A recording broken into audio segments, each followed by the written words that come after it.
안녕하세요. 중소기업 사장님들의 멘토 문 대표입니다.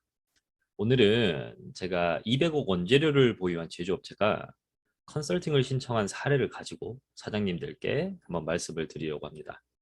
약 한 달 전쯤 먼저 이 업체 대표님께서 컨설팅 신청을 해주셨고 이제 전화상으로 상황을 먼저 들어보고 그 다음에 대표님과 만나서 컨설팅을 진행을 했습니다. 우선 업체 사장님께서는 이제 영상을 간략하게 찍고 업로드하는 건 허락을 해주셨기 때문에 이제 다만 기업의 세부적인 정보는 공개를 좀 꺼리셔서 이제 대략적인 상황만 한번 말씀을 드리도록 하겠습니다. 예, 우선 기업의 상황을 보면 먼저 식료품 제조업체고요. 이제 제품은 우리나라에서 유일하게 이곳에서만 생산이 가능해요. 매출이 몇 년 동안 거의 없다시피 한 상황이기도 하고 또 이제 그러다 보니까 어쩔 수 없이 직원들도 이제 한두 명씩 내보내기 시작해서 지금은 이제 대표님과 상무님 두 분만 계시는 상황이에요. 품질 좋은 원재료를 확보하는 게 이제 중요했기 때문에 이제 그럴 때마다 계속 원재료를 이제 보유를 하셨던 것 같고 그러다 보니까 이제 원재료는 현재 200억 정도 보유를 하고 있는 상황이고요. 그래서 생산에는 문제가 없지만 매출이 거의 없는 상황입니다.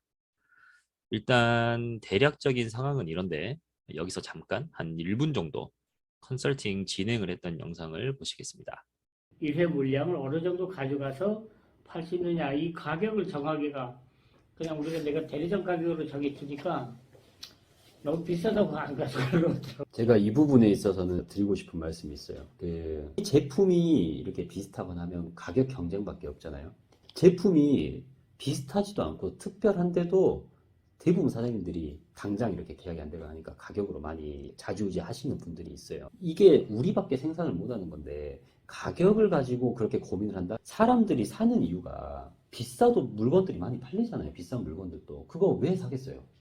필요하니까 사잖아요. 본인들이 보고 이 가격을 주고서도 나는 훨씬 더 만족감을 느끼니까 사는 거잖아요. 그런데 일단 그거를 만드는 과정이 조금 힘들고 어떻게 할지 모르고 그러다 보니까 일단 당장 말할 수 있는 게 가격밖에 없단 말이에요. 그렇지. 그러다 보니까 바이어들을 만나도 음. 사실은 먼저 할 수 있는 게 수출이 어떻게 되고 기간이 어떻게 되고 규격이 어떻게 되고 가격이 어떻게 되고 이런 거를 내세우다 보니까 그 사람들도 점점 집중이 그걸로만 가는 거예요. 영상의 내용과 기업의 상황을 합쳐보면 기술과 특허를 개발하는 데는 굉장히 많은 공을 들이셨어요. 그런데 그에 비해서 이 좋은 제품을 알리는 데 있어서는 힘을 쏟지 못한 부분이 굉장히 많았고 또 그러다 보니까 시기를 많이 놓치셨어요. 그리고 더 높은 가격을 받아야 함에도 불구하고 제 생각에는 그래요.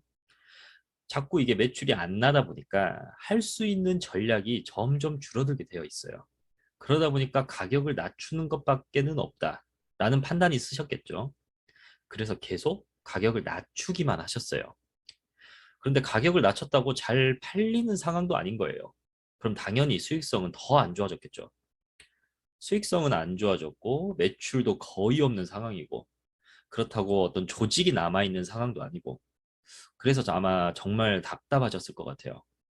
이제 그런데 이제 말씀을 나누다 보니까 더 큰 문제가 뭐였냐면 이런 상황들이 계속 겹치게 되니까 이제 이런 것도 어느 순간은 안 좋은 쪽으로 적응이 돼 버려요.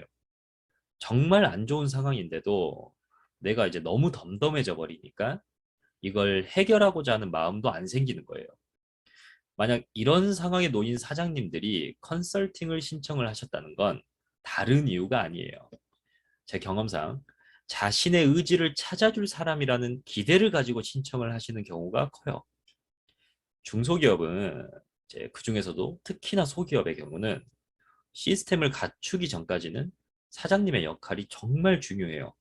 사장님들도 당연히 아시겠지만 사장님들께서 처음에 일당백으로 해야 되는 부분이 굉장히 많아요. 시스템이 생기기 전까지는. 그래서 사장님이 바뀌려고 하고 뭔가 실행하려는 의지가 없다면은 어떤 전략을 가지고 와도 그리고 어떤 상당한 비용을 쓰더라도 회사가 나아질 수가 없을 거예요. 그런데 다행히 이 제조업체 사장님의 경우는 본인의 의지가 어느 정도 있으셨기 때문에 이제 프리미엄 교육을 신청을 하셨고 현재 진행 중에 있습니다.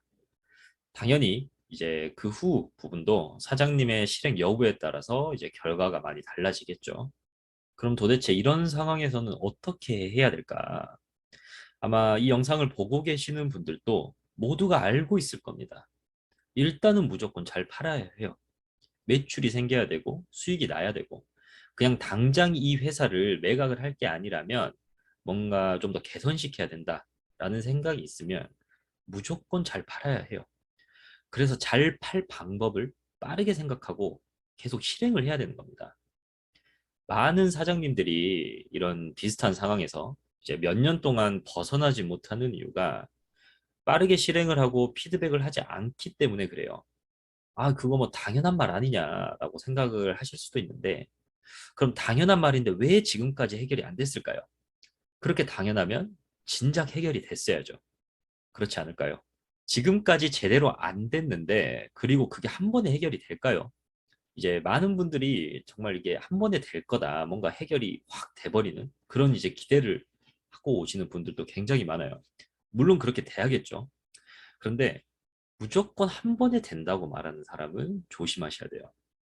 그리고 이 방법이면 무조건 다 된다라고 말하는 사람도 정말 조심하셔야 돼요. 기업의 상황이 다르고 판매하는 방법도 다르고 그렇기 때문에 그게 일률적일 수가 없어요. 원리는 한 가지로 같을 수가 있어도 방법은 한 가지로 모든 걸 해결할 수가 없는 거예요. 그래서 아무리 완벽하게 사장님들이 계획을 하더라도 한 번에 모든 게 맞아떨어질 가능성이 아주 희박하기 때문에 우리는 그래서 그 가능성을 빨리 높이기 위해서 피드백을 하는 거고 그걸 다시 빠르게 적용시키는 겁니다. 만약 이 제조업체 사장님께서도 당장 회사를 매각하려고 하셨다면 정말 사장님의 기준에서 헐값에 매각이 진행될 거라고 저는 생각을 해요. 원재료가 품질이 좋은 원재료가 200억 원어치가 있다고 해도 오히려 매각 과정에서는 불리한 위치에 있을 수밖에 없기 때문에 그래요. 그래서 개인적으로도 사장님께서 이제 기업 개선 의지를 가지고 열심히 해주셨으면 하는 마음이 굉장히 큽니다. 복잡하게 생각을 하지 마시고 이 세 가지에만 당장 집중을 해서 해결책을 한번 찾아보세요. 잘 파는 방법에만 집중을 해야 되고 현재의 내 상황에서 할 수 있는 방법이 어떤 게 있는가 이거에만 먼저 집중을 하는 겁니다. 그 다음에 절대 이게 한 번에 해결되지 않는다는 걸 인지를 하고 있어야 돼요.